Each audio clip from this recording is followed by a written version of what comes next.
뽀뽀? 싫어요. 뽀뽀? 싫어요. Halo semuanya. Hari ini aku Indri Devi Ayani dengan NIM dan teman aku. Dan aku, Vandavi Bunga Apriana dengan NIM. Kami berdua hari ini akan menjawab beberapa pertanyaan dari mata kuliah aspek hukum. So, check it out. Pertanyaan Oke, jadi aku mau nanya sama Vandavi. Jadi di sini pertanyaannya itu adalah dalam subjek hukum dikenal dengan jenis naturalistic person dan juga rich person nih. Nah, aku mau tanya sama Davi. Tolong dong jelasin pengertian dari masing-masing naturalistic person dan juga rich person tersebut. Oke, aku akan menjawab pertanyaan dari Indri. Knowledge person itu apa sih? Knowledge person itu adalah manusia, contohnya kayak kita. Nah, kita kan mempunyai hak dan kewajiban atas dasar hukum ya. Nah, contoh haknya tuh kayak kita diberikan perlindungan hukum, dan kewajiban kita itu mematuhi peraturan-peraturan yang ada di Indonesia dan di negara kita sendiri. Status kita sebagai knowledge person itu dari kita baru lahir sampai kita meninggal. Nah, kecakapannya itu ada kecakapan hukum yang dibatasi dengan faktor usia, terus kesehatan mental, serta status hukum lainnya.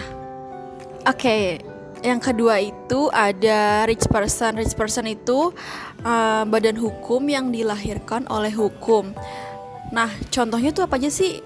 Ada PT, yayasan, universitas, dan sebagainya. Oke, jadi itu aja yang bisa saya sampaikan. Terima kasih. Oke, jadi sekarang gantian nih aku yang nanya ke Indri.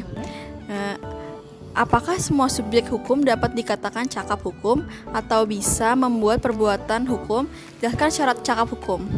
Oke, aku mau jawab dari pertanyaannya Vandavi. Jadi apa sih syarat kecakapan hukum itu? Apakah semua subjek hukum itu dapat dikatakan cakap? Jadi semua subjek hukum itu tidak bisa dikatakan cakap ya teman-teman. Jadi ada beberapa syarat yang harus terpenuhi jika mau cakap. Yang pertama itu kecakapan hukum itu dibatasi oleh usia. Jadi menurut KUH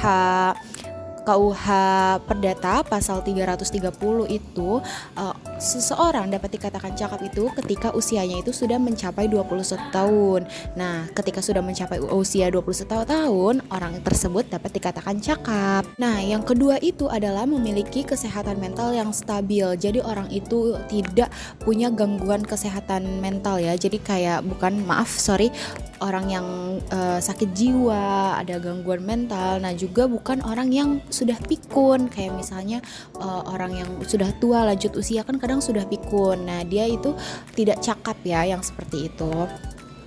Nah, yang ketiga itu adalah kewenangan bertindak. Jadi setiap individu yang misalnya dia tuh cakap, dia bisa tidak cakap jadi ada undang-undang yang memberikan individu itu jadi tidak cakap gitu. Contohnya itu adalah orang-orang yang berada di bawah pengampuan. Nah, ada juga hukum-hukum lainnya.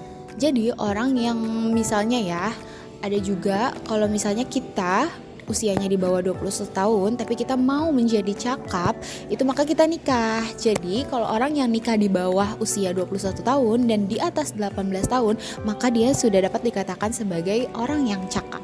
Terima kasih. Oke, terima kasih teman-teman sudah menonton video kita. Thanks for watching.